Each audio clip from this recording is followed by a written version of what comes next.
namanya penyakit menular itu ada dalam Islam. Islam menetapkan adanya penyakit apa? Menular. Ya, tetapi penularan tersebut tidak mungkin terjadi kecuali dengan izin Allah Subhanahu wa taala. Kalau Allah berkehendak kena, kalau Allah berkehendak tidak kena. Nabi mengatakan penyakit tertular itu ada, tapi yang mengizinkan terjadinya tertularnya adalah siapa? Allah Subhanahu wa taala. Di sini syariat mengajarkan bahwasanya tawakal ya tidak menghalangi kita berusaha berikhtiar kalau dalam bahasa Indonesia ya. Orang yang berusaha berikhtiar tidak mengurangi tawakalnya kepada Allah Subhanahu wa taala. Bagaimana sikap kita ya tatkala kita mendengar berita tentang wabah corona yang sudah tersebar atau kita bisa selamat daripada penyakit corona ini? Yang pertama, hadirin hadirat Allah Subhanahu wa taala, kita harus yakin penuh dengan keyakinan bahwasanya semuanya dengan izin Allah Subhanahu wa taala. Kalaupun menimpa kita, maka itu dengan takdir Allah Subhanahu wa taala. Kalaupun menimpa kita, maka kita hadapi dengan apa? Dengan sabar. Maka kalau kita bersabar, tatkala terkena penyakit apapun, mau corona atau sekarang yang sedang ditimpa kanker atau penyakit-penyakit yang lainnya, ya, kita katakan kematian tetap datang kepada kita. Ta'addadatil asbabu wal mautu wahid. Sebab-sebab kematian banyak, kematian satu, ya. Ada yang meninggal karena kena corona, ada yang meninggal ya kena kanker, ada yang meninggal ketabrak mobil, ada yang meninggal kena penyakit lain ya. Tetapi bagaimana sikap kita tatkala terkena musibah? Kita sabar, kita meyakini ya kun lan yusibana illa ma katabahu Allahu lana. Katakanlah bahwasanya tidak ada yang menimpa kita kecuali apa yang telah Allah takdirkan kepada kita. Meskipun kita sudah berusaha menghindar, kalau memang Allah takdirkan kena akan kena. Kata Allah Subhanahu wa taala, tidakkah kau lihat kepada orang-orang Bani Israel di zaman dahulu, mereka keluar dari negeri mereka karena takut mati. Sebagian ahli tafsir mengatakan ada wabah menimpa negeri mereka. Kemudian mereka keluar takut mati, mereka keluar meninggalkan negeri tersebut.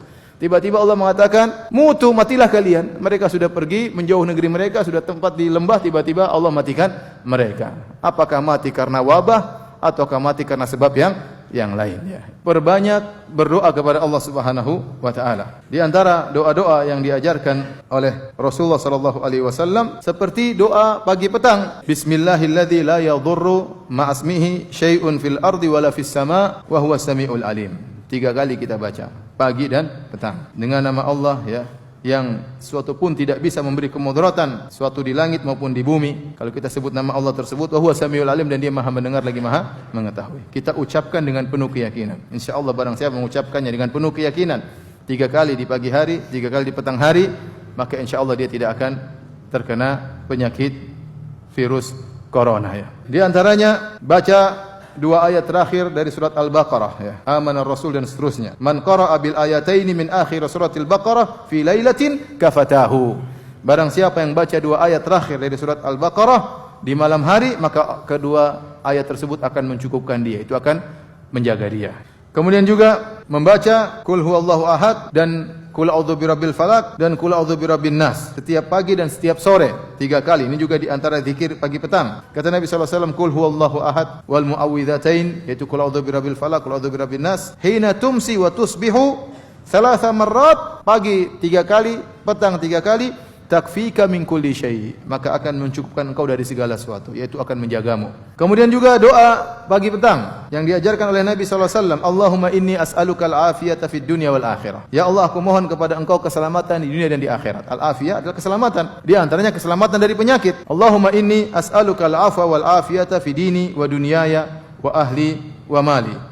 Ya Allah, aku mohon kepada engkau ampunan dan keselamatan dalam agamaku maupun duniaku, wa ahli wa mali, keselamatan pada keluargaku, keselamatan pada hartaku. Allahumma astur aurati wa amin rawati, ya Allah tutuplah auratku, tenangkanlah jiwaku. Allahumma hfazni min baini yadayya wa min khalfi, ya Allah jagalah aku dari depan, wa min khalfi dari belakang, wa an yamini dari kanan, wa an shimali dari kiri, wa min fawqi dari atas, wa a'udzu bi'azamatika an uqtala min tahti, dan aku berlindung dengan keagunganmu dari aku ditimpa dengan keburukan dari bawahku. Ini doa sangat baik untuk kita baca di pagi hari, pagi petang hari. Kita enggak tahu virus datang dari mana. Dari depan, dari kanan, dari kiri, dari atas, dari bawah. Maka kita berdoa dengan doa ini ya. Kemudian ikhtiar dari sisi usaha juga harus kita lakukan. Di antara usaha yang bisa kita lakukan, tindakan preventif ya, pencegah, seperti memakan korma ajwa 7 butir tiap pagi. Sa'ad bin Abi Waqqas berkata, sami'tu Rasulullah SAW yaqul, aku mendengar Rasulullah SAW bersabda, man tasabbaha sab'ata maratin ajwah lam yadhurruhu dzalikal yauma summun wala sihrun. Barang siapa yang di pagi hari macam makan korma ajwa 7 butir, maka pada hari tersebut dia tidak akan ditimpa dengan racun maupun sihir. Kemudian juga di antaranya tadi kita melakukan tindakan jangan mendatangi lokasi tersebut. Bukan karena kita takut mati, bukan, tetapi karena itu perintah Nabi sallallahu alaihi wasallam. Nabi yang menyuruh kita untuk berusaha. Idza sami'tum bihi bi ardin fala taqdumu 'alaiha. Kalau kalian mendengar ada wabah di suatu tempat, maka jangan datang ke situ. Apalagi kalau kemudian pemerintah sudah mengatakan jangan ke situ, sudah menutup pintu untuk ke sana, maka jangan ke sana ya. Kita berusaha menjalankan sunnah-sunnah Nabi sallallahu alaihi wasallam, terutama yang berkaitan dengan kebersihan. Dan saya tidak tahu ada satu agama yang benar-benar perhatian terhadap kebersihan seperti Islam. Kalau kita berwudu, ya, maka bisa hilang virus tersebut dari tubuh kita. Terutama bagian tubuh yang sering kena udara. Bagian tubuh yang sering kena udara. Itulah anggota wudu. Ya. Wajah, kenapa? Telinga, tangan, kaki. Inilah bagian tubuh yang sering keluar, sering berinteraksi dengan apa? Udara. Seandainya virus tersebut ternyata bisa tersebar melalui udara, kemudian nempel di tubuh kita, alhamdulillah kita bisa membersihkan dengan berwudu. Kemudian juga tatkala bersin, Islam mengajarkan bagaimana ya bersin yang benar. Karena Nabi SAW idza atasa ghatta wajhahu bi yadayhi aw bi thawbihi wa ghadda biha sautahu. Di antara kebiasaan Nabi kalau bersin, maka beliau menutup wajah beliau. Menutup wajah beliau dengan kedua tangannya agar tidak tersebar kemana-mana. Karena bisa jadi virus tersebar ke udara, akhirnya kita beri kemudaratan kepada orang lain, atau dia tutup dengan baju beliau, ya, dan beliau merendahkan suaranya. Ya. Kemudian juga masalah makanan, tidak boleh makanan sembarang.